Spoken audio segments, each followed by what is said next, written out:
بسم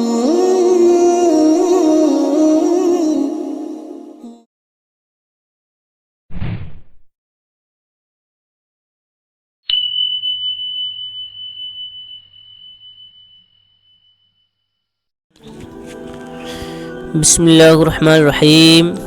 ایک ایمان افروز واقعہ۔ شب معراج جب ہمارے اور آپ کے پیارے پیارے آقا حضور احمد مجتبی محمد مصطفیٰ صلی اللہ علیہ وسلم حرم شریف سے بیت المقدس کی جانب روانہ ہوئے تو راستے میں عجائب و غرائب میں سے ایک واقعہ حضرت علامہ مفتی محمد طیب صاحب قادری داناپوری نے یہ بیان فرمایا ہے کہ ایک مقام پر حضور سرور کائنات علیہ الف الف صلوات و تحیات نے ایک بہترین خوشبو محسوس کی۔ حضرت سیدنا جبرائیل علیہ السلام عرض کرتے ہیں کہ سرکار، یہ خوشبو بنت فرعون کی مشاطہ اور ان کے دونوں صاحبزادوں کے قبر کی ہے۔ مشاطہ کہا جاتا ہے اس کنگھی کرنے والی خاتون کو جو عورتوں کو دلہن کی طرح سنوارے۔ فرعون چونکہ لا ولد تھا مگر اس نے ایک بچی کو کسی سے گود لے کر پرورش کی تھی، اسی کے متعلق یہاں ذکر ہے، یعنی وہ بچی اس کی ذاتی بچی نہیں تھی بلکہ اس نے کسی کی بچی گود لی ہوئی تھی اور اس کی پرورش کی تھی اور اس کی خدمت کرنے کے لیے کوئی خاتون وغیرہ رکھے ہوئے تھا۔ تو بنت فرعون کے مشاطہ، ایک دن مشاطہ فرعون کے بیٹی کی کنگھی چوٹی کر رہی تھی کہ اچانک کنگھی گر پڑی۔ مشاطہ نے کنگھی اٹھاتے ہوئے کہا، بسم اللہ تعیس فرعون، یعنی اللہ کے نام سے شروع، فرعون ہلاک و برباد ہو جائے۔ بنت فرعون نے کہا، ہائے یہ کیا کہا، کیا تمہارا رب میرے باپ کے علاوہ کوئی اور ہے؟ مشاطہ نے کہا کہ ہاں، میرا رب اللہ تعالی ہے جو سارے جہان کا خالق و مالک ہے۔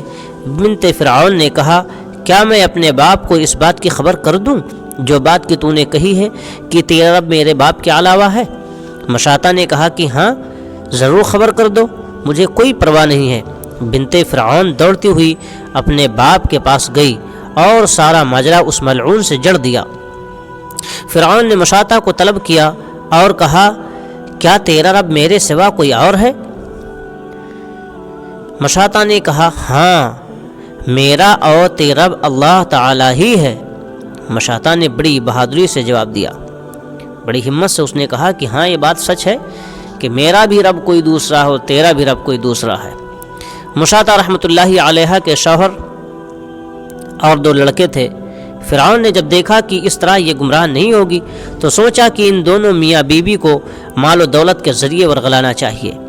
تو فرعون نے مال و دولت، سونا چاندی وغیرہ پھیلا کر کے کہا، جو اور جتنا سامان تمہیں پسند ہو وہ لے لو اور اپنے دین سے پھر جاؤ، معاذ اللہ رب العالمین، اور میرا دین اختیار کر لو۔ یہ سن کر دونوں میاں بیوی نے بڑی فراخ دلی اور بہادری کے ساتھ انکار کر دیا اور مال و دولت پر لات مار دی۔ فرعون کو غصہ آ گیا اور کہنے لگا کہ دیکھو، بادشاہوں کے سامنے بے حیائی نہیں کرنی چاہیے، یہ کوئی اچھی بات نہیں ہے۔ ہم تمہارے سامنے یہ چیزیں پیش کر رہے ہیں، تم ہماری پیشکش کو ٹھکرا رہے ہو، تمہیں ایسا نہیں کرنا چاہیے۔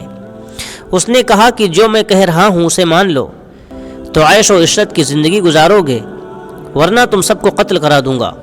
مشاطہ نے کہا کہ شوق سے ہمیں قتل کرا دو اور یہ ہم پر احسان ہوگا کہ تو ہمیں قتل کرا دے اور ایک ہی جگہ ہم سب کو دفن کرا دے، مگر یہ ہرگز نہیں ہو سکتا کہ ہم تیرا باطل مذہب اختیار کر لیں، سبحان اللہ، اور اپنا سچا دین چھوڑ دیں۔ اس بات پر فرعون کو غصہ اور زیادہ ہو گیا اور اس نے اپنے جلادوں کو حکم دیا کہ انہیں اور ان کی اولاد کو گرم تنور میں ڈال کر جلا ڈالو۔ تنور جس کو معاشرے میں تندور کہا جاتا ہے، جس میں روٹیاں لگائی جاتی ہیں۔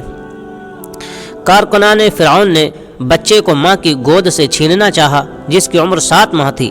ماں کی ممتا بچے کو گود سے جدا کرنا نہیں چاہتی تھی اور یہ خیال بھی تھا کہ یہ لوگ بچے کو زبردستی میری گود سے چھین کر آگ میں ڈال دیں گے۔ بہرحال ملازمین فرعون نے بچے کو ماں کی گود سے چھین ہی لیا۔ ماں کی ممتا بھی عجیب چیز ہوتی ہے، جب دیکھا کہ یہ لوگ بچے کو آگ میں ڈال ہی دیں گے تو تڑپ گئی اور قریب تھا کہ مشاطہ فرعون کا دھرم اختیار کر لے۔ ادھر بچے کو ظالموں نے آگ میں ڈال دیا۔ 7 ماہ کا بچہ آگ میں پہنچتے ہی چلا اٹھا کہ اے میری ماں، تو بھی اپنے آپ کو اس آگ میں گرا دے اور میری وجہ سے دیر نہ کر اور تو بھی آگ میں کود جا۔ تو حق پر ہے اور دین حق کی حفاظت جان و مال، آل و اولاد کی حفاظت سے افضل ہے بے شک۔ اور اسی طرح اللہ عز و جل نے اپنے پرستاروں کی دین و ایمان کی حفاظت اور حمایت و نصرت فرمائی بے شک۔ حوالہ پیغام معراج صفحہ نمبر 133۔ حاصل کلام یہ ہے کہ اس دردناک و عبرتناک واقعے سے مسلمان سبق اور عبرت حاصل کریں اور دین حق یعنی مسلک اعلیٰ حضرت پر مضبوطی سے قائم رہیں اور اس سے منحرف اور ورغلانے والوں کے خلاف آواز حق بلند کرتے رہیں اور ہر حال میں دین حق پر ثابت قدم رہیں، دونوں جہاں میں کامیاب اور کامران رہیں گے انشاءاللہ تبارک و تعالی۔